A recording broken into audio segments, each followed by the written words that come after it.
Ladies and gentlemen, it is no surprise that quality education is seen as one of the top 4 sustainable development goals set by the United Nations.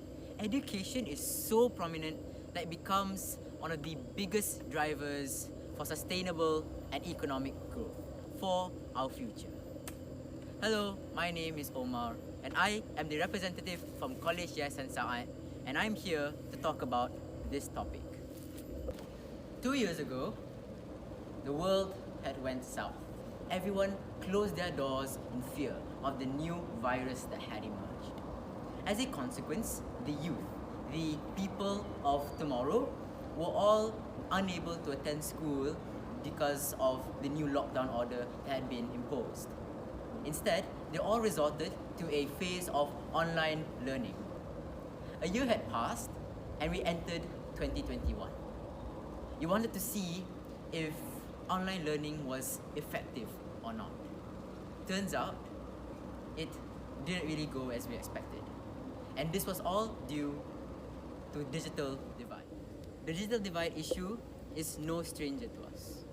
As privileged people, it's easy for us to just disregard the problems that's happening in the B40 and M40 category of the population. Though Malaysians, 90% of them own smartphones, it doesn't really prove much about their digital literacy or accessibility to the internet. Listen to the stories of people who would climb trees just for them to do an exam online. This is digital divide, and sometimes the rural areas are badly and severely affected by it. Factors such as generational differences and education quality. Firstly, what do we mean by generational differences? Generally, a student's experience in using the internet is different, most likely higher than a teacher who has zero experience in video calling. This difference between experiences causes teachers to not be able to teach as well. This also relates to education quality. Sometimes online learning does not appeal to every subject that students learn.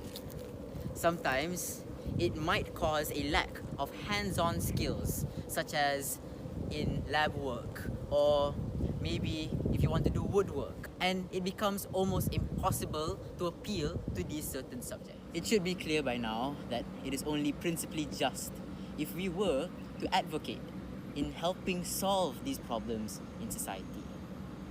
Fortunately, there are already solutions in helping address this problem.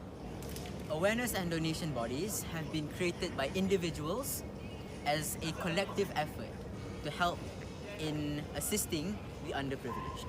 This is combined with the government giving national funding, cheaper goods, as well as tax exemptions in order to provide the B40 and M40 citizens with devices to properly connect to the internet. The amount of drawbacks from online learning sometimes curtains the vast potential opportunities that might come with online learning. We have to realize that this isn't necessarily the worst thing in the world. Compare this if the push for innovation didn't exist for us today.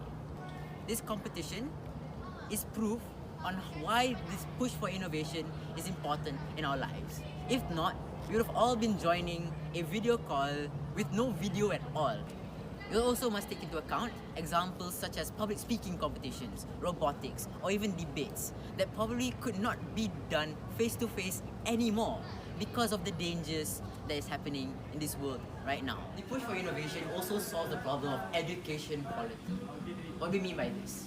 The fact that I can search up on Google and get way more results than if I were to rely on books and have to memorize the facts inside of these books shows that there are benefits, and it really is effective, the idea of online learning. Other examples of innovations can also include SnapEd.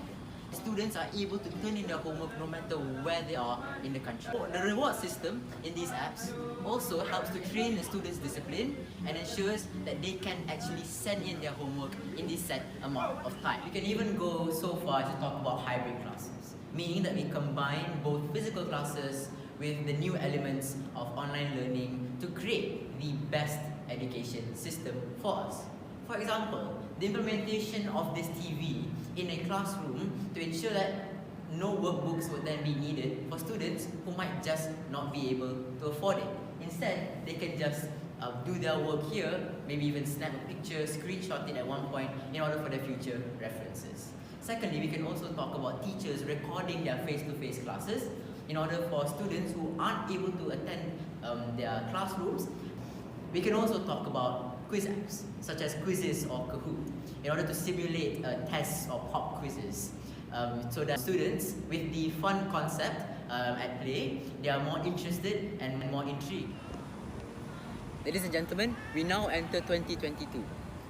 And from a complete reform to how our education system works, to even a difference in the way we express ourselves face to face, suffice to say, a lot has changed for the better.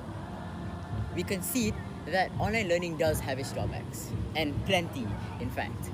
However, the boundaries of technological advancement is endless. Heck, we might even have artificial intelligence teaching us way better than humans can now in the future. Don't you think it's getting a bit too dark here? Sure, PDPR might be ending soon. However, there have been so many opportunities because of this lockdown that we can't bear to just dispose of when it's over.